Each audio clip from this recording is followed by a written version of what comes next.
Hey guys, Matt here, and today I am back in r/regular revenge for day number 11, where today is a special episode. It's all about cheating. All these stories have to do with someone cheating on someone else. We'll start off with cheating girlfriend. Had been dating this girl for almost 7 years. We lived together 6 years of that time. My line of work was electronic consulting, setting up systems with tons of sensors. But good money, and a lot of travel hours. But a lot of travel hours. Just setting the stage here. Anyhow, at one point I got the feeling that something was off. Nothing I could put my finger on, but a gut feeling. I'm pretty good following my feelings, so I decided to put some proof in the pudding. While she was out, I had a sound-activated recorder in each of the condo. Very small devices as the storage on my office PC. This was done on a Friday afternoon. Spent the weekend with her and had a good time. Sunday night, before bed, I took my luggage and tools out to my car and also popped a GPS tracker on her car. Left the next morning and headed to my next site. Plan was I was to be away for 2 weeks. I talked with her daily for the first week. The second week was really hit and miss. Times that she was normally home, I would call and it would go to voicemail. I would ask her about it when I spoke to her again, and I got quite a few excuses. Work meetings, late dinners, helping her brother, etc., etc., etc., etc., etc., etc., etc. Sorry. 2 weeks end and I come home. Head almost immediately to my office. I see a ton of activity on the recorders during the first week and barely anything on the second, save a loud vehicle driving by. So I go back to the first week's recordings and find that she is talking to some guy. To make it even clearer, she has it on speaker so I get to hear both sides of the call. Turns out she has been cheating from pretty much day one of our relationship. Wow. So I decided right then and there revenge was in order. I had to find out who this guy was. Through some sleuthing, I found out she met this guy, his wife, and family at a campground she worked at before I met her. Found out where they lived and then checked phone records. This being a few years back, people still had house phones, so I looked up the number. Great, it's listed. I called the number and a guy answered the phone. I was prepared for this, so in a professional voice, asked to speak to Mrs. Smith. He yelled for her and a woman got on the phone. I asked her if she knew my soon-to-be ex-girlfriend. She said yes, that they had invited her to their house a few times after meeting her at the campground. Well, that was news to me. I told her we couldn't speak in detail right now, but if she would call me back when she was free to talk, I'd explain everything. I gave her my cell number and hoped that would be curious enough to call. Sure enough, 2 days later, she called. I explained everything that I had recorded. At first, she was very skeptical. I told her that I would make a copy of the recording and send it to her. She said okay, but was still skeptical. So my work was set in motion. I went to a local recording studio along with the files and explained what I needed. They took all of the separate recordings and put them together so when she wandered through the house, it picked up from the different recordings to make the conversation complete. They then burnt these audio recordings to CD. It took 5 CDs to cover it all. I then mailed the CDs to Mrs. Smith, registered mail. Then I waited. About 10 days go by. She finally calls me. She's very calm. She tells me that the day before she went and filed divorce papers. Her husband worked on an oil rig and he was out on the rig for the next 2 weeks. After she listened to the CDs I sent her, she gave them to her lawyer.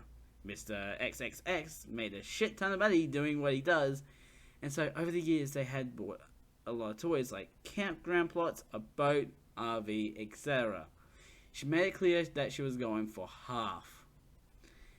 I got off the phone and laughing to myself. Couldn't happen to a nicer guy around after the things I've heard on those recordings. During all this time, I never said a word to the girlfriend. I acted as normal as possible. In fact, I still left the tracker on her car. I didn't think that would produce anything. Things were quiet for another week. Then came the day when hell was starting to break loose. My girlfriend was wandering around the house like she was lost. I asked her what was wrong, and she told me a friend of hers was getting a divorce. I said that's a shame and went about my business. That evening she was out on the deck talking to someone on the phone. I didn't really pay attention except for the fact that every so often she was raising her voice. Phone call ends. She comes in and goes straight back to the bedroom. You hear a bunch of rustling around, so I walk back to the door and see her packing clothes. I ask her what she's doing and get no reply. She finishes packing and walks out to her car, throws the suitcases in and leaves. 2 weeks go by and not a word from her. I got a call from Mr. Smith and she updated me on her world. She had her husband served with the papers and infidelity was the reason. He denied it, of course, but she was able to throw details that she had stopped him. She was able to throw details that she had stopped him in his tracks. She confirmed the phone call that my GF had the night she left was with her. She said she never raised her voice, but my ex-girlfriend tried swearing up and down that nothing ever happened. Mrs. XXX then put some details to the girlfriend, enough to let her know she was caught. Miss XXX implied that she would found out on her own, and the next step was to tell me. This is why the girlfriend left so quickly. Lol. So this leaves my handling of the GF. Credit card gone, car I called to have repped, utilities arranged to be shut off, insurance cancelled. All of her belongings left behind were sent by movers to her dad's house along with a note for the reason. By the way, he lives 2 states away. We lived in a condo, so I arranged for it to be shown for sublease. I was packed and moved in 4 days. New condo, gated community with guard shack. The car was finally picked up. They got it while she was at work. Dealership worked with me on selling the car, and I just paid the difference. Miss Smith did win her divorce decree and got her half. Mr. Smith never counted on anything, too worried about his company finding out the dirty secrets. Never heard from the ex ever again. Nice. You ended a relationship because the husband decided, oh, I want to get with some young blood. Oh my god. I am not ashamed of that joke, by the way. Just some young blood. Oh boy. At that point, it's just like, so that's the reason you're not getting married. Okay, let's move on to the next one. Another girlfriend one. Girlfriend cheats with stepbrother. I ruin her life. Short backstory. I work for a company where I travel a lot with my stepbrother, and a few months ago, I convinced my girlfriend to hop on with us. We have a long chain of command, but I am their direct boss. This job also drug tests. The main story, my girlfriend joined up with us and was able to complete 2 jobs, each job site being 3 months long, with us.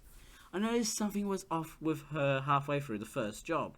She was constantly looking over to my stepbrother's hotel room to smoke weed with him. I don't do that so she couldn't smoke with me. After the completion of the first job, I knew something was definitely going on and confronted her about it. She brushed it off as me being jealous. A few days ago, she was forced to tell the truth or her best friend would tell me. She had been cheating on me with multiple different guys at each job site, one of them being my stepbrother. Oh my god, she's a slut. The revenge. As soon as I heard this, I began seeing red. I instantly started planning my revenge. I called up my boss and told him that my ex-girlfriend and my stepbro lied on their drug tests. They were retested and failed. Both of them lost their jobs. I left an anonymous tip to the police about their less than legal habits. Lone Star State carries a heavy penalty fine for this stuff. They got busted and charged with a misdemeanor. Now for the finale. I informed her family of her actions and they completely shut her out. They liked me more. Now they are both thousands of miles from home with no job, no money. She can't afford the payments on her brand new car, a criminal charge, and she has nowhere to go home to. It's just... You told her family that she smoked and cheated on you with your stepbrother, and they basically disowned her. And I would laugh if they just said, "You can live with us." Like, you're part of the family. She's not. That'd just be a perfect shitstorm right there, if that was to happen to your ex. Okay, last story. Fiance cheated and dumped me because I put all of my money into Bitcoin back in 2013. So, I was hanging out with a friend when the subject arrived at my ex-fiance. That's when I realized this history was too juicy to not be shared. So back in the day, I started buying Bitcoin. I wasn't a serious buyer.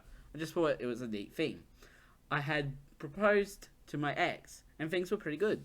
I started learning more about the whole concept of a decentralized currency, how modern banking is destroying the economy, and government-produced currencies have been melting through the years.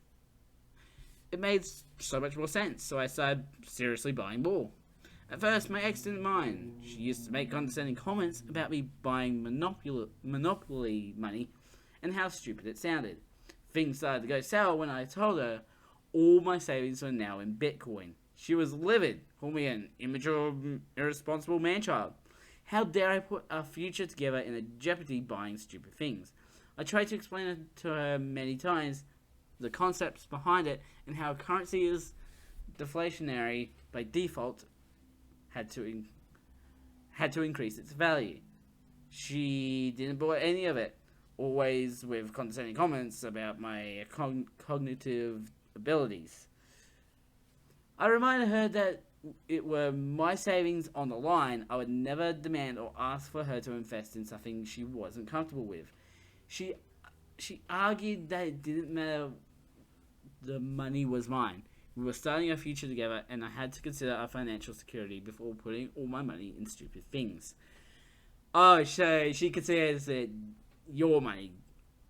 She considers your money her money. We were never the same after that fight. After that, maybe a bit out of spite, I doubled down on Bitcoin. I sold my car and bought more. I was overweight and lost 25 pounds biking to work. We started to resent each other more day after day. About a year after the big fight, I discovered she was fucking a co-worker of hers. A shoulder to crime became a dick to ride on. After a nasty fight, she took the ring off, threw it at me, saying, "I hope when you're bankrupt and alone, you realize how stupid you are." She started dating the co-worker not long after. Her family sided with her and all hate my guts. Those were tough times. The price kept going down. I doubted myself many times, but I held on. Needless to say, my investment paid off. After the first surge, I sold some of it, made profit over my initial investment, and kept some, and then bought back when it hit 5k. I won't go into details about my finances, but let's just say I don't really have to worry about money anymore. My ex just became a distant memory after so much happened. Last week I met an old friend that used to live abroad. He is a common friend of me and my ex. We had a good time catching up until the topic came to my ex. Apparently she married that co-worker, had a couple of kids, and was living the life she thought impossible with me. Good for her, I thought. Well, that was the case until her husband's business went under because of COVID, and she found out about his affair with a 20-year-old sugar baby. Now they're amidst a nasty divorce procedure and financial trouble. I would be lying if I say I don't feel just a bit happy about her demise. It is the cherry on top of my whole story. It just makes it too juicy to not share. I'm thinking about sending her a Christmas card this year.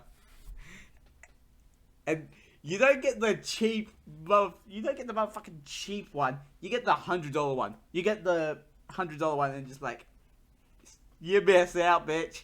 I got a lot of money now, unlike you.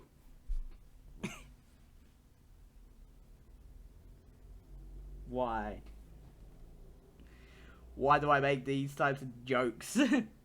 I don't know.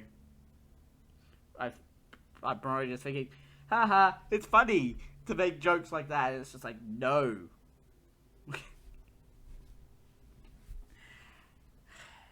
Anyways,